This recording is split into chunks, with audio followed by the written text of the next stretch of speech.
What up, J-Boy559? Thanks for the 3 agree sub, my dude. And all my viewers, I will be doing a 24-hour Minecraft stream tomorrow. You gotta do it before they shut the power off, am I right?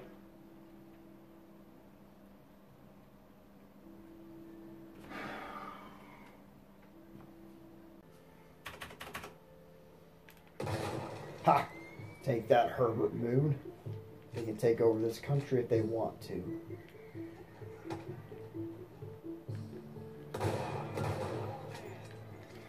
Well, that's the Tales of the West, brought to you by S.J. Walker, Texas Ranger. During this stream, we'll be... never mind. It's the right. Get woke, go broke. James, what are you doing? You've only been streaming for 4 hours. Hunter, it just isn't worth it.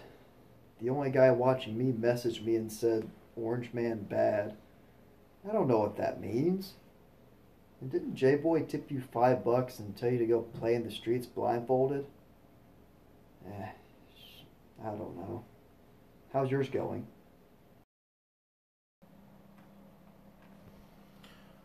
Well, guys, this is Rune Master, signing off for now.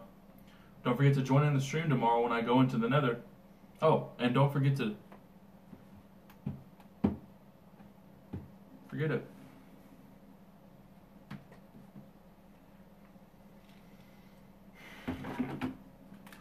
You're right. It isn't worth it.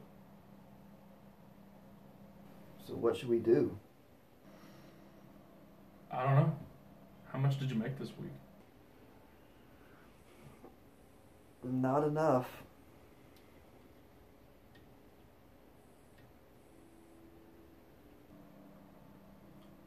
Oh.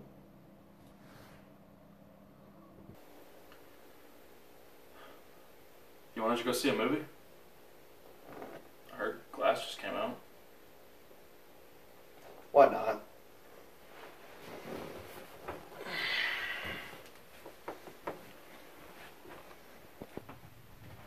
Why didn't the TV and computer turn off when the power went out? Who cares? Who cares?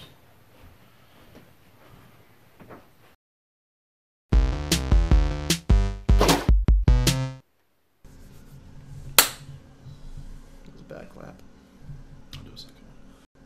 Hey guys, this is Mixed Reviews. I'm Hunter, and this is James, and we are here to talk about Glass. Yeah, so Glass is M. Night Shyamalan's newest film, the third in, I guess, his superhuman kind of trilogy. And it follows Samuel L. Jackson, Bruce Willis, and James McAvoy playing these three humans with different kind of abilities, such as strength. One of them has multiple personalities. One of them is very weak in his body, but has super intelligence in a way. And basically they're kidnapped and taken into somewhat of an insane asylum and tried to nurse back to society, try to get them away from this mindset that they had these abilities somewhat. Basically trying to answer questions we've had from the first two films. And Hunter, what did you think of the movie? I overall liked the movie. With about any movie, there's some good, there's some bad, there's some weird, but I think those three are pretty heavy in Glass, particularly. There's a lot of really good, there's a decent amount of really bad, and then there's a pretty heavy amount of weirdness and silliness towards the end. Did you like the word silly? That's one I used a lot coming out of it. But overall, the good for me was mostly in the acting. James McAvoy, I mean, he stole the show. Then you had Samuel L. Jackson was with full force as Glass, though some would argue maybe just the latter half. But other than that, Bruce Willis, I mean, he was in this movie. We can say that much for him. Looking a little sleepy as usual, but I do feel like he tried a little more in this movie than anything else he's done in most of his career. But, you know, he's, like you said, he's there. And I definitely want to touch upon James McAvoy's performance. I was worried seeing him in the beginning, thinking it was just going to be basically a gimmick now. He did so well in Split, they're like, okay, we're going to go full force with that. But I think he was put into good use. And I really enjoyed seeing him swap between the personalities on camera. Instead of making these cuts to make it easier on him, you really got to see his acting chops in it. And I think I'm going to go into the bad, because that's kind of how I am. I'm a cynical person. So some of the bad would definitely go definitely contribute to the plot holes in it. They're kind of glaring, if you'd agree, but Glaring is a pretty apt word too. we're gonna go in. Yeah, we're gonna go into a little bit of spoilers. So if you like, I mean, just kind of minor spoilers. If you'd like to skip here, just so you can go in fresh, which I would recommend. But starting now, one of the big spoilers is about the weaknesses of these characters, such as James McAvoy's character is weakened by a hypnotic flash of light, and we know how to avoid that. I think most of his personalities do. Any modicum of intelligence would tell you to cover your eyes when there's a bright light. You know. But yeah, there's that one, and some of the other ones are how Glass is able to move around the facility during the night. I mean, I know he is super intelligent. He can somehow figure out how to pick locks, rewire things to get through doors, but we'll just cover him up with something that's tough to take off. He's like you see in Unbreakable. He's a very weak, fragile person. He has the weak bone disease, basically. I don't remember the name, but I'm not a doctor. There's a reason his name is Mr. Glass. Yeah, and you don't see it as much in this until kind of like the very end, but you had an interesting kind of plot hole that I didn't even think about. If you wanted to share that, it's pretty interesting. Well, part of this dissection by Sarah Paulson's character to convince these three that they're really just normal people with some delusions of grandeur. Extraordinary abilities, but not superhuman. One of the things she does with James McAvoy's character is explain the ending of Split for us, basically. Which, if you saw the ending of Split, major spoilers here, he goes into his full beast mode, so to speak, and he takes 2 shotgun blasts, barely flinching. He bends iron bars with his hands. Which she tries to explain away.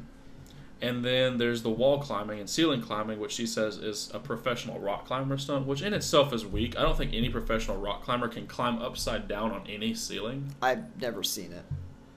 But barring all of those which have some realistic grounding, they never mention the knife, which is when the Beast is snapping the spine of his old doctor. She reaches back to stab him with a knife. And we get a very clear shot when that knife is pulled away that it is bent and there's not a drop of blood on it. Or a reaction. He doesn't even notice it, honestly. And there can be no possible explanation that a normal human could do that. Get stabbed in the stomach, no reaction, and bend the knife. It just doesn't make sense. And they kind of glossed over that. And that kind of, is it for the spoilers, so we're going to go back to the normal review. Like I said, it's just got a few little plot holes that I try to ignore in most films, but it's kind of tough in this movie. It really is. But another one of the negatives I would say is the ending, which I can see being kind of polarizing. Some being with it and some against it. I was pretty against it. I felt it was not necessarily earned, and it was almost silly in a way. Well, it took away from what the first 2 movies had kind of built upon, which is this small, grounded nature for a superhero film. I mean, it kind of took that away from us. Like, if you haven't seen Unbreakable, I mean, spoilers, he has one fight where he chokes out a dude that's not even that big, so... And he actually almost loses that fight. It's the build-up, it's the character motivations, it's the relationships between the characters that makes these movies great, not the action or anything, or... the split, I mean, not the split, not the spoiler, but the surprise endings, pretty much. But, well, the ending also highlights something else that I found inconvenient for the movie, was Glass's mother, who, in Unbreakable, was a very likable and believable character for us.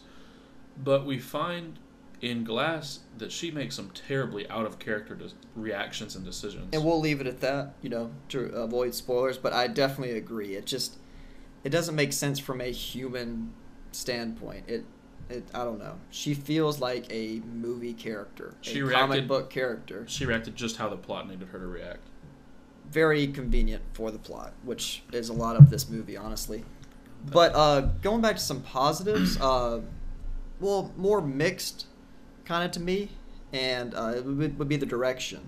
Mm-hmm. While I do think it was efficient, it was professional, it was pretty well done, it didn't have that quirkiness or uniqueness that I see from so many of his other movies, such as Split, Unbreakable, Signs being my favorite, The Village, even though most people hate that, but I love it, and Sixth Sense, the one everybody knows. And it just doesn't have the unique camera angles, the camera movement, the shot composition.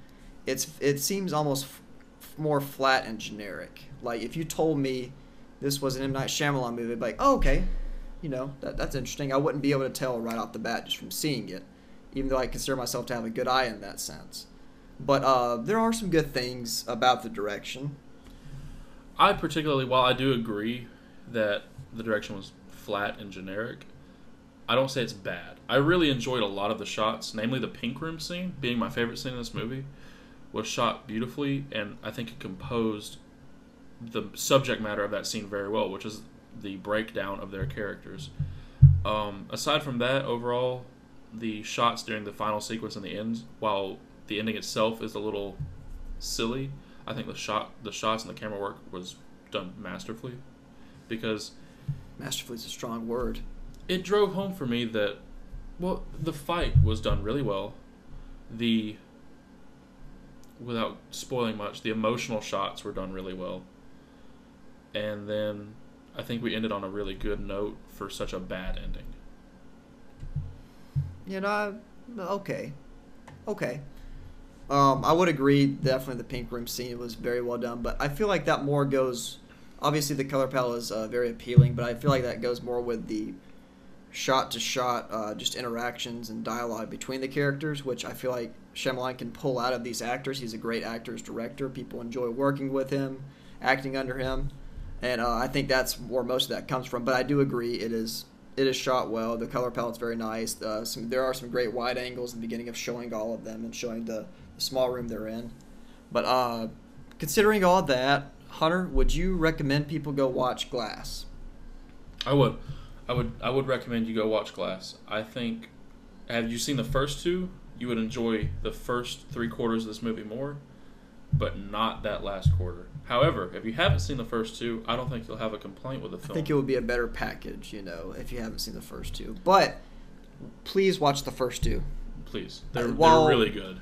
While I would also recommend going to see this, it pales in comparison to the first two, just because of their grounded nature. They're almost very simple to follow story, and they're very claustrophobic, and you really get to know these characters and get intimate with them very well. So, considering that, yes, we both agree. Go watch it. It's worth $10. Take some friends, but yeah, I think that's about it. That wraps us, guys. Again, we're Mixed Reviews. Hunter, this is James, and that'll do it for this one. And we plan on trying to do this maybe once a month, twice a month.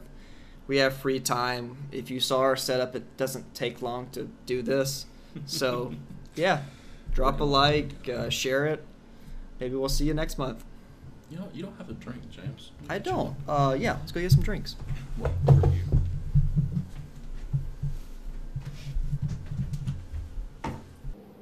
I don't know, James. You want a Pepsi or something? Yeah, I'll take a Pepsi. I'll cook some popcorn. We can catch a movie or something. Yeah. Have you thought about what you want to see? What? Oh, God! Oh! Ow! Why are the lights off? Because we're not good at streaming. Oh.